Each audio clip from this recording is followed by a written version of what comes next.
ये चीज यही आती है सामने। अभी आपके सामने प्रैक्टिकली हो गया। तो हमें कंपटीशन नहीं करना है, हमें विचारों में पॉजिटिव। यस, लाइफ एक जगह पर रुक जाएगी और अगर हम ये मान के चलें कि हम जैसे चल रहे हैं वैसे ही चले जाएं, नहीं, तो नहीं होगा। नहीं। मेरी पूरी बात सुनिए सर। मैंने एक प्रैक्टिकल शुरू किया जैसे ही मैं 11th में पढ़ाना शुरू किया तभी से, और उस क्लास में 36 बच्चे थे, 2 टीसी लेके चले गए। 34 बच्चे मेरे पास आज हैं उस क्लास में। अभी फोन करूंगा तो सारे झांसी आ जाएंगे, मुझे ये पता है, क्योंकि मैं उन्हें इतना, मेरी अंडरस्टैंडिंग उनके साथ है। लेकिन ये तभी पॉसिबल हुआ जब मैंने 2 और टीचरों को पीछे छोड़ा, क्योंकि अगर मैं उनसे कंपटीशन नहीं करता तो मैं वो देने की कोशिश ही नहीं करता उनको कि मुझसे कोई अगर ज्यादा दे रहा है तो मैं उससे ज्यादा दूं, तभी वो मेरे साथ अटैच होंगे। कंपटीशन अगर हमने छोड़ा, हम मर गए। नहीं। विदाउट कंपटीशन नोबडी सर्वाइव और नोबडी अचीव टारगेट और गोल्स। गुड जो भी फीलिंग जो भी हो, but competition must be there. Healthy आपको अपना बेस्ट देना है। और अभी एक और चीज जो अभी हमने बात करी मिठाई की, जैसा कि आपने सबका कहा है कि नीचे अभी जब चाय का समय होगा तो वहाँ सबको थोड़ी सी नुक्ती या कुछ ऐसा मीठा दिया जाएगा, तो कोई भी इसमें से ऐसा नहीं होगा जो उसको नहीं खाएगा। इसीलिए जैसा आपने कहा है कि अगर हमारे पास नैनो है तो हम कल्पना करते हैं कि हमारे पास अल्टो हो। चाहे जब भी हम मैं आज यहाँ मैं मुंबई में किसी बड़े ऑडिटोरियम में मैं लेक्चर दे रहा हूँ, जैसे दीप त्रिवेदी जी देते हैं इस्कॉन में हमेशा। ये ना, हमें अभी की इसी की परिस्थिति को थैंक यू बोल के चलना है। आप अभी आप अगर नुक्ति के लिए जाएंगे, ओके, अभी आपकी बात लेते हैं, नुक्ति वहां रखी है, आप कहेंगे अरे क्या रख दिया, नुक्ति रख दी, इससे अच्छा लड्डू ले लेते। अनएक्सपेक्टेड। अभी हमको पता है कि 1 कप चाय और समोसा मिल रहा है। हाँ, अचानक नहीं, ये तो नहीं सर, इसके लिए तो हम इसके लिए मेंटली प्रिपेयर है कि लेके जाएंगे कचौड़िया समोसा और चाय मिलेगा। लेकिन अगर नुक्ति मिल जाती तो हम खुश हो जाएंगे। लेकिन अगर नुक्ति भी रहती ना, अगर नुक्ति वहां पे रहती ऑलरेडी, तो आप कहते हैं अगर ये चीज मिलती। नहीं सर, वहाँ एक्सपेक्टेशन है नहीं ना। ये तो और एक एग्जाम्पल है, बहुत अच्छा एक और एग्जाम्पल है। यहाँ से कल मैडम ने कहा कि परिस्थितियों से समझौता करना पड़ता है, ये सर ने बोला। ओके, अभी क्या है कि जो हमारी परिस्थिति है वो तो रहेगी, लेकिन हम हमेशा उसी के बारे में सोचते रहेंगे तो हम वहीं और उसी स्टेज पे रहेंगे। मेरा यहाँ आके बतलाने का मतलब ये है कि जो मैं अभी इसी समय हूँ उसके लिए थैंक यू करके हमें आगे देखना है। कंपटीशन आ गया ना सर, वही तो समझ कंपटीशन नहीं करना है। मैंने आपने कहा कि पॉजिटिव, अगर आप कंपटीशन करेंगे तो आप रखिए, नहीं, आप इनके आगे नहीं जा पाएंगे। माइंड की हाँ, किसी पे जो मेरे पास पहले नहीं था वो अब मैं उसमें चेंज लाके वो चीज हासिल करूंगा। बड़ी चीज ये कहना, जहां मैं किसी में डेफिशिएंसी थी, उस डेफिशिएंसी को मैं दूर करके फिर मैं उस स्थिति में आऊंगा जिस स्थिति में लोग मुझे चाहते हैं। That is the improvement. Yes, आपको अभी क्या डेफिशिएंसी, आप कैसे उसमें इम्प्रूवमेंट ला सकते हैं, कैसे आप उसमें अच्छा कर सकते हैं, वो सारे विचार आपको बार बार सोचने हैं। तब उस तरह की फ्रीक्वेंसी क्रिएट होगी, उस तरह की इलेक्ट्रोमैग्नेटिक फील्ड क्रिएट होगी और उस तरह के लोग आपके पास आएंगे। मैंने उससे लास्ट टाइम भी बोला कि हमारी फ्रीक्वेंसी है कि हम फिर से सेट हुए। हर चीज की फ्रीक्वेंसी है। मैं बोलना चाहता हूँ जी, सर का कहने का मतलब ये है कि अगर आपने एग्जाम में अपने आप को थैंक करो, अपने आप को थैंक यू बोलो, अपने लिए क्लैपिंग करो, और दूसरा 80% आया है उससे कंपटीशन रखोगे कि उसके 80% आ गए, मैं क्या करूं ये करूं, तो आपका दिमाग उसमें उलझा रहेगा। आपका जो 70% है वो 65% पे आ जाएगा। इसलिए आप जो 70% पाए हैं उस पर थैंक्स अपने आप को करो और आगे कैसे अधिक मार्क्स ला सकते हो 90% पे आपको। आप मेडिटेशन के साथ साथ जितना हमें अचीव हुआ है उसमें हम एक सेटिस्फेक्शन कह रहे हैं कि भाई ठीक है इतना तो हमने अचीव कर लिया, लेकिन afterwards we have to make introspection. हमें ये भी देखना है कि दूसरे लोग हमसे आगे निकल गए, हम कहां पर रह गए, और फिर उसको अचीव करने के लिए हमें एफर्ट्स करना है, स्ट्रेटेजी बनाने। अभी इसमें मोटिवेशन आएगा। 98% लाइए। इवन दूसरे के higher marks itself is a motivation to do the better. आप उसको मोटिवेट करके लीजिए। आप उसको कंपटीशन आपने लिया तो आपके मन में एक नेगेटिव एनर्जी हो गई कि उसके ज्यादा है मेरे कम आए। फिर वो नेगेटिव एनर्जी क्रिएट होते होते इस तरह की फ्रीक्वेंसी डेवलप करेगी कि सारी चीजें नेगेटिव होती चली जाएगी। आपको पॉजिटिव लेना है, आपको उसे मोटिवेशन के रूप में लेना है। आप ये कह रहे हैं कौन करेगा, नहीं, यही तो गड़बड़ है। यही सोचने का तरीका है कि आप एक बार अपने मन के विचारों को 98% पे रखिए, फिर आप देखिए चीजें अपने आप डेवलप होंगी, आपको गाइड करने वाले लोग अपने आप मिलेंगे। वो जो बच्चे को आप बोल रहे हैं ना, आप उसको बोलिए कि 98% पे सोच के रखेगा वो, और डेली कम से कम 1000 बार सोचेगा कि मेरे 98% आ गए हैं, मेरे 98% आ गए हैं। चीजें ऐसी डेवलप होंगी। उसके टीचर उसको हेल्प करेंगे, उसका कोई बड़ा भाई हेल्प करेगा, सिस्टर हेल्प करेगी, जो भी है वो उसको हेल्प करेंगे। मैं यही कह रहा हूं कि अगर आप विचारों के ऊपर कंसंट्रेट करके उसकी प्रैक्टिस करेंगे, फिर मैं चाह रहा हूं कि अगर नेक्स्ट टाइम हमारी मुलाकात हो तो आप लोग रिजल्ट्स बताइए। जैसे अभी नहीं बता पाए, अभी सर ने केवल ग्रेटिट्यूड की एक आप प्रैक्टिस की। मैं और मेरे रूम पार्टनर मेडिटेशन में आप क्या करते थे? दोनों, वो सर एक रामचंद्र मिशन है चेन्नई का, जी जी, उसमें तो हाँ है, उसमें क्या है कि अपने विचारों को, जो खराब विचार आए तो उसको सफाई के लिए एक बार बैठना, क्लीनिंग मेथड, क्लीनिंग मेथड, जी जी, ठीक है।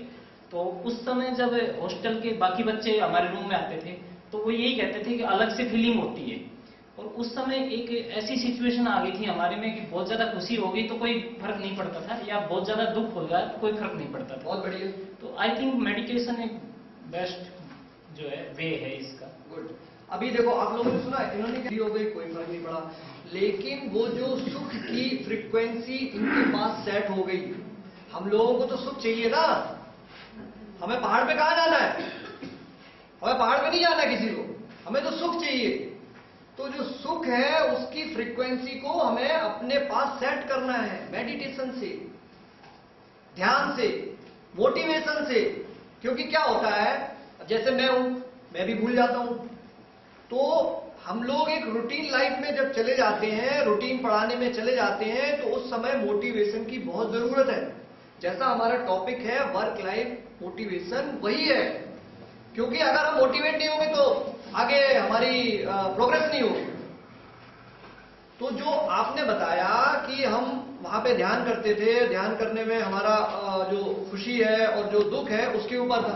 अब अगर ये दुख में ज्यादा रिएक्ट करते तो वो लॉ ऑफ अट्रैक्शन से फिर दुख और आने लगता। मैं ये कह रहा हूं सभी लोगों की बड़ी विषम परिस्थितियां रहती हैं, ऐसा नहीं है सबको खुशी खुशी आती रहे, लेकिन हमें अपना दिमाग डाइवर्ट करके खुशी को महसूस कराना है। जब हम खुशी को महसूस कराएंगे, खुश रहेंगे, तो ही हम मोटिवेट कर पाएंगे। अभी का उदाहरण है, मैं बोलता हूं मेरे अवचेतन मन की असीमित बुद्धिमत्ता मेरा उचित मार्गदर्शन एवं निर्देशन करे। ठीक, लास्ट टाइम मैंने बताया था। अभी मैं घर से निकला और मैं पेन ड्राइव भूल गया था। मैं एक कदम ही बाहर निकला, मुझे याद आ गया कि पेन ड्राइव छूट गई, मैं पेन ड्राइव तुरंत ले लिया। अब मैं यहां तक आ जाता, फिर मुझे बड़ी परेशानी होती। तो ये जो एक्सपीरियंसेस हैं, जब आप लोग ये प्रैक्टिस करेंगे तभी आपको इसमें फायदा होगा, बिना उसके फायदा नहीं होगा। जैसे विजुअलाइजेशन टेक्निक है, आप अपने जो स्टूडेंट हैं उनको विजुअलाइजेशन टेक्निक से पढ़ाएंगे कि नहीं, मैं ये पूरा का पूरा इस तरह से ऐसा हो गया, ये क्वेश्चन ऐसा हो गया, या इस तरह से सजाएंगे, क्योंकि विजुअलाइजेशन टेक्निक से जल्दी समझ में आएगा। बोर्ड पे अगर हम समझाएंगे तो जल्दी समझ में आएगा, चित्रों के द्वारा जल्दी समझ में आएगा। लेफ्ट माइंड राइट माइंड के बारे में आप लोगों को तो सारा पता ही है, इसलिए उसके बारे में तो बात करने की कोई जरूरत है नहीं, है ना। कि राइट माइंड हमारा जो राइट माइंड रहता है वो ज्यादातर हम लोग उसका यूज नहीं करते, लेफ्ट माइंड का यूज करते हैं। तो हमें अपनी प्रैक्टिस, जो ये प्रैक्टिसेस है ना, वैल्यूज की, विचारों की, प्रेम की और ग्रेटिट्यूड की, इनके द्वारा हमें हमारे राइट माइंड को जगाना है।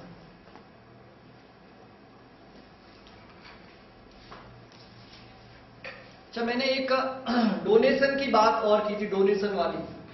हम लोग दान करते हैं ज्यादातर, तो कोई एक्सपीरियंस बताएगा दान करने का, अपना डोनेशन करने का? सब लोग करते हैं दान, बताइए। तो वही डर हमारा उत्पन्न हो जाता है, वही डर उत्पन्न होता है। बात को समझ रहे हैं ना? जब घर से चलते ही हम सोचते हैं कि कहीं एक्सीडेंट ना हो जाए तो एक्सीडेंट हो जाता है, वही चीज है। वो फ्रीक्वेंसी जो आप बार बार सोच रहे हैं ना कि ट्रेन में जाते समय मैं बोलता हूँ खिड़की बंद कर लो, ये पूरा मफलर लगा लो, कोई चेन में खींच ले जाए। सर हवा उड़ते हो दो चार, एक दिन भी नहीं जाता। नहीं, बहुत से लोगों के नहीं होते हैं ना, बहुत से लोगों के नहीं होते हैं ना। वो एक आप घर से निकलते समय पहले ही सोचेंगे कि मेरी यात्रा बहुत ही सुखद होगी, मैं जाऊंगा मुझे तुरंत सीट मिल जाएगी। आप ऐसा सोच के जाइएगा। मैडम जैसे मैं आपको ईमानदारी करता हूँ, व्याकरण का घोटाला चल रहा है, उसी के थ्रू होता हमारे बच्चे का। मैंने अपने बच्चे को देने नहीं दिया exam, and my husband was that time he was very very angry, but after when he came to know about the व्याकरण घोटाला ही वाज वेरी हैप्पी कि तुमने अपने मुझे उस टाइम पे रोक दिया। मतलब आई थिंक उस टाइम पे तो सबको बुरा लगा कि तुमने नहीं दिया exam, but God does everything for a good. उस टाइम पे मुझे रोक दिया, कहीं कोई फोर्स ने रोका। एंड दूसरी चीज, हमेशा मेरी नानी और दादी हमेशा बोलती थी कभी बुरा सेंटेंस निकालना नहीं चाहिए, जिसमें एक बार सरस्वती आती है। बिल्कुल। तो मैं अवॉइड वैसा हो गया, यहाँ मत जाओ, ये मत करो, ऐसा हो जाएगा, वैसा हो जाएगा। चलो आप नहीं बोलते होंगे बस, ठीक है, आप नहीं बोलते हो, लेकिन बाकी लोग तो ऐसा बोलते हैं ना, फिर बोलते हैं, फिर सब नहीं तो मैं नहीं बोल सकता। सब नहीं बोलते हैं। ये अच्छी बात है कि आप नहीं बोलते हैं, ये बहुत अच्छी बात है। लेकिन 80% जो बोलते हैं उनको भी वो नहीं बोलना चाहिए। जैसा उन्होंने बोला सरस्वती, मैं एक घटना बता रहा हूँ इलाहाबाद की। मैं इलाहाबाद में था और मैं इलाहाबाद तट पे ही खड़ा था। किसी ने बोला कि एक कपल जो था वो नाव में घूमने जा रहा था और उसने ऐसे ही इंसिडेंट बोला कि कुछ वो मांगा होगा किसी ने, तो बोला अरे नहीं मैं तो अभी मरने वाला हूँ, और वो वास्तव में 1-2 घंटे बाद वो चला गया। तो इस तरह के इंसिडेंट जो रहते हैं ना वो बोलने नहीं चाहिए हम लोगों को। लेकिन हम लोग क्या होता है रफली बोल देते हैं, क्या पता है कौन सी फ्रीक्वेंसी कहाँ सेट हो जाए। खेल वो फ्रीक्वेंसी का है ना। अब सारे लोग साइंस को जानते हैं, सारे लोग जानते हैं कि फ्रीक्वेंसी सेट करते ही 92.7 या 98.3 बजने लगता है, तो वो खुशी की फ्रीक्वेंसी है। वो खुशी की फ्रीक्वेंसी पे आप हमेशा अपने आप को सेट करिए और लोगों को मोटिवेट करिए कि वो खुशी में खुश रहें। कोई भी परिस्थिति हो, जैसे आपने बताया, कोई भी परिस्थिति हो आप खुश रहें तो आपको अच्छे से अच्छा मिलेगा। और मैडम ने जो किया ना, उन्होंने सब कुछ ईश्वर पे छोड़ दिया। मैंने क्या कहा, मेरे अवचेतन मन की असीमित बुद्धिमत्ता मेरा उचित मार्गदर्शन एवं निर्देशन कर रही है। ये वर्ड ऐसे के ऐसे मत बोलिए, आपको अगर नहीं, आप अपने हिसाब से बोलिए, आप अपने हिसाब से अपना मेडिटेशन बनाइए, तो आपको वहां से जो हमारा इनफाइनाइट इंटेलिजेंसी है, हमारा conscious mind, subconscious mind, subconscious mind ही केवल वो एक रास्ता है जो इनफाइनाइट इंटेलिजेंसी से हमें चीजें लाके देता है। जो आप बता रहे ना कि आपने पहले बताया था कि कंपटीशन नहीं करना, बच्चे के नंबर कैसे आएंगे, जब हम बार बार बोलेंगे ना सबकॉन्शियस माइंड में, तो इनफाइनाइट इंटेलिजेंसी से रास्ता निकल के आएगा। बहुत सारे रास्ते निकल के आते हैं, हमें प्रैक्टिस करनी पड़ेगी उसकी। देर लगेगी ना सर, 1 साल बीत जाएगा। नहीं लगेगी। आप, मैं क्या कह रहा हूं, जैसे आपने बोला ना, अगर ऑफर का जमाना है आजकल, तभी होता है जब ऑफर डालो। मैंने ऑफर डाला बच्चों के साथ में, सेंट्रल पार्क में खाना खिलाऊंगा, 3 बच्चों ने 95 मार दिया। हाँ सही है, 3 बच्चों। तो आपने मोटिवेट किया, ये मोटिवेशन हो गया। आजकल ऑफर का जमाना है बस। ये देखो, ये इन्होंने सबसे अच्छा मोटिवेट किया। ये मोटिवेट करना पड़ेगा। बोलती है हाँ, कैटेगरी बनाती है, इतने नंबर लाने वाले। तो अभी क्या हुआ, लेकिन आईसीएसयू आपके पास ये आइडिया है ना, तो ये आइडिया तो जब आपने सोचा कि किस तरह से बच्चों को अच्छे मार्क्स लाने हैं, तब ये आइडिया आया। बहुत सारे लोग जब इस तरह से सोचेंगे तभी तो आइडिया आएगा, तब आप उन्हें मोटिवेट कर पाएंगे। वो तो टेलीविजन दे रहा है सर, बहुत ऑफर चल रहे हैं। मैंने भी एक सोच लिया ऑफर दे। देखिए मालूम क्या है, अभी मैं फिर से बात करूंगा। अभी आपने बोला टेलीविजन दे रहे हैं, टेलीविजन भी सब दे रहे हैं, बुक्स भी सारी एक से एक भरी पड़ी है। आप इंटरनेट पे डालेंगे वैल्यूज, कम से कम 50,000 वैल्यूज के बारे में आपके पास आ जाएंगे। फिर आप डालेंगे कॉन्शियस माइंड, सबकॉन्शियस माइंड, सब आ जाएगा। बट आप ध्यान नहीं देंगे। जब हम यहाँ पे आए या हमारे जैसे कोई आएंगे जो लेक्चर देंगे, तब आप थोड़ा सा ध्यान देंगे। अब सर ने एक बस ग्रेटिट्यूड किया, सर ने एक बंदे ने भी किया लास्ट 6 मंथ से, तो मैं कहूंगा मेरी मेहनत सफल। आप बोलेंगे अगर एक स्टूडेंट भी 98% लाया तो आप बोलेंगे मेरी मेहनत सफल। वही चीज है, पकड़ने की बात है। इतने सारे लोग बैठे हैं, अब नहीं किया, अब कितने लोग ग्रेटिट्यूड करेंगे यहां से जाने के बाद, वो एक्सपीरियंस करेंगे। क्योंकि मालूम क्या है, बुक्स आपको बार बार फोर्स नहीं करेगी। आपने बुक्स पढ़ ली, टेलीविजन वाले से आपने देख लिया, यूट्यूब पे आपने देख लिया, वो फोर्स नहीं कर रहा। मैं आपको रियल एक्सपीरियंस बता रहा हूं कि जब आप प्रैक्टिस करने लगेंगे, रिजल्ट्स आपको उस दिन के बाद से आने लगेंगे। लाइफ में आपको पार्किंग की जगह मिलने लगेगी, लाइफ में आपको अच्छा खाना मिलने लगेगा, लाइफ में आप अच्छी अच्छी चीजें आपको मिलने लगेंगी, लेकिन आपको सेट करना पड़ेगा।